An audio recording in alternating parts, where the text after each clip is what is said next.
But some think that it may have turned out to be a bad idea if he were interested in that respect, because what some of the members in the House of Reps, for instance, are fighting for is to, according to them, protect the independence of the legislature from interference, external interference. Well, by sticking to the grounds. That could well be what they were thinking, but I feel that if the political party, APC itself, and the presidency, and the forces that are now complaining about being shortchanged within the party, if they had paid far more interest than they did at that time, we probably wouldn't have a situation like this. Now, don't forget that in the instance of APC,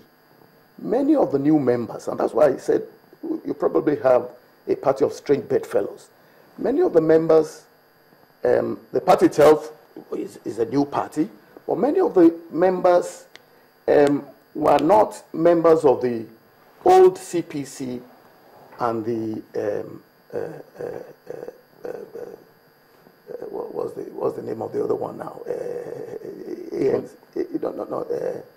ACN? ACN, that's right, yes. And so they came on, and all along from the beginning, the members of the old CPC and the ACN were the dominant forces within the party until the new PDP turncoats came in. And don't forget that without the assistance of the PDP, what they succeeded in doing would probably not have been possible. In other words, those should also... Yes, in other words, I think the party, with the benefit of hindsight now, must feel a bit of regret that they should have set the ground rules more firmly and applied the whip more resolutely than they did in the circumstances. No, but part of some of those new PDP also think that they're trying to correct perceived injustice, because they thought, look, the CPC group, the ACN group, they all have certain positions in this government or in the party. And then they think, what about we, the new PDP? Because you couldn't have gotten to where you are without us. You see, one of the bane of politics in Nigeria, unfortunately, is this tendency of ethnic or regional interests. Isn't that a realistic scenario? It probably is, but to approach it strictly... I beg about reality. Yeah, not realistic. Well, with the reality, yes. But really, when you begin to, strictly speaking, approach it from that stance all the time, then, you wonder what is the mantra for change. But that's not the stance here. The stance here are, legal recognized stakeholders in this. What he was talking about are those who actually came together to make the party what it is. Yes. Those who everybody seems to have gotten enough action, apart from the new PDP, which they felt that, this was also something that they should be able to benefit from. Yes. Well, that's what I said. You can't rule that out. That has nothing to do with ethnicity or religion. These are legal stakeholders within the party. Well, I agree. And that's why I said, for me, it's not an abnormal situation when you have contending parties within the polity. Obviously, people are making a go for power, for control, for influence, for dominance, and so forth. And it's perfectly normal in a human organization.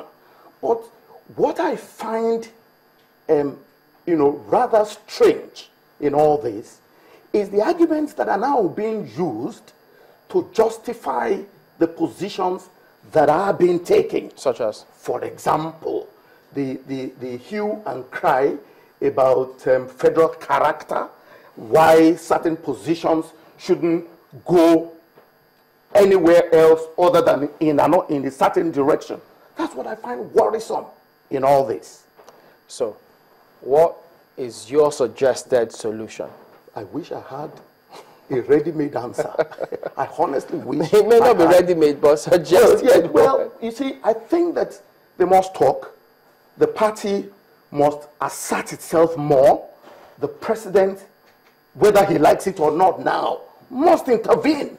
He must, you see, look, one of the influences that the president has, I must let you know. If I may interrupt. Yes. I know you're trying to work out the solution here, but yes. we say the party must assert itself more and all of that. Yes, yes. Again, the Constitution talks about the House, the National Assembly, having the right to run its own internal structure. Well, you see, look, Nelta. That's what I mean by, in theory, yes, but in reality and in practice, it shouldn't be. It cannot be. Even as we're talking, even as they're saying that they need to assert their independence and ensure that, you know, this is what to use now. This is you know, protected from the presidency. Look, let me give you two factors. The president has the powers and the resources to, what's the word for it now? To, you know, which word for it now? When you it's not the word I'm thinking, so let me not bring no. When you, the power of patronage belongs to the president. That's why he's influential. One of the reasons why he's influential. Inevitably, many of these people will be pushing for their constituency. They'll be pushing for their constituents. They'll be pushing for vested interests who are asking them for help. And that's where the power of the president comes in. He can then say, well, look, you want to play ball, let's horse trade, and so forth.